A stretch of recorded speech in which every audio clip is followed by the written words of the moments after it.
शुक्रवार का दिन शेयर बाजार के लिए से ब्लैक फ्राइडे साबित हुआ है। शुरुआती घंटे में बाजार बुरी तरह से धराशायी हो गया।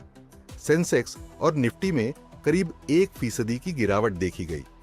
निवेशकों को शुरुआती घंटे में ही 5 लाख करोड़ से ज्यादा की चपत लग गई। क्या स्मॉल कैप, क्या मिड कैप, सभी जगह लाल ही लाल नजर आ रहा है। निफ्टी के सेक्टोरियल इंडेक्स भी लाल निशान में काम कर रहे हैं। सिर्फ आईटी इंडेक्स में मामूली खरीदारी देखी गई। सबसे ज्यादा पिटाई तेल और गैस शेयरों में देखने को मिली है। बाजार का ब्यौरा देंगे, पहले जान लेते हैं बाजार में इस तरह की भयंकर बिकवाली आखिर क्यों आई है। बाजार में इस पूरे भूचाल की शुरुआत इजरायल ईरान के बीच बड़ी टेंशन के चलते हुई है। इजरायल की ओर से शुक्रवार सुबह ईरान पर प्रीम्प्टिव स्ट्राइक हुई। इजरायल ने ईरान के कुछ सैन्य ठिकानों, मिसाइल मैन्युफैक्चरिंग यूनिट्स और परमाणु वैज्ञानिकों को निशाना बनाया। इजरायल ने कहा कि यह हमला ईरान को परमाणु हथियार विकसित करने से रोकने के लिए किया गया। ईरान की मीडिया ने क्रांतिकारी गार्ड्स के कमांडर हुसैन सलामी की मौत की पुष्टि की है। इस घटनाक्रम से पूरे मध्य पूर्व में तनाव बढ़ गया और बाजारों में पैनिक सेलिंग शुरू हो गई, यानी ग्लोबल टेंशन बढ़ने से बाजार धराशायी हो गया। इस टेंशन से कच्चे तेल की कीमतों में आग लगा दी है। भारत जैसे देश के लिए कच्चे तेल में उछाल सबसे बड़ी निगेटिव खबर है। दिन में ब्रेंट क्रूड का भाव 10% से ज्यादा तेज हो गया। ब्रेंट क्रूड की कीमतों $70 के पार हो गई है। अगर ईरान स्ट्रेट ऑफ हॉर्मुज को बंद कर दिया तो पूरी दुनिया में तेल की सप्लाई पर असर पड़ेगा। इसका सबसे ज्यादा खामियाजा भारत जैसे इंपोर्टर देश को उठाना पड़ेगा, जो अपनी जरूरत का 80% से ज्यादा तेल आयात करता है।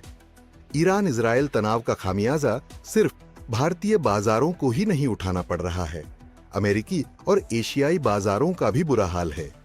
चीन का शंघाई इंडेक्स 0.25% टूट गया।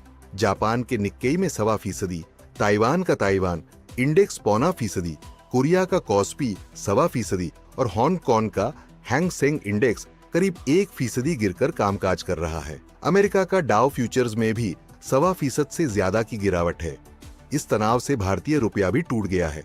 डॉलर के मुकाबले रुपये का भाव 56% गिरकर 86 रुपये के पार पहुंच गया है। इस तनाव को विदेशी निवेशक वीरवार को ही भांप गए थे। वीरवार को विदेशी निवेशकों ने भारतीय बाजारों में 3,800 करोड़ से ज्यादा की बिकवाली की है। आगे भी ये बिकवाली जारी रहने की आशंका जताई जा रही है।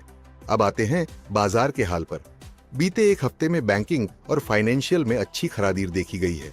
इस तनाव के बाद सबसे ज्यादा बैंकिंग और फाइनेंशियल शेयर ही गिरे हैं।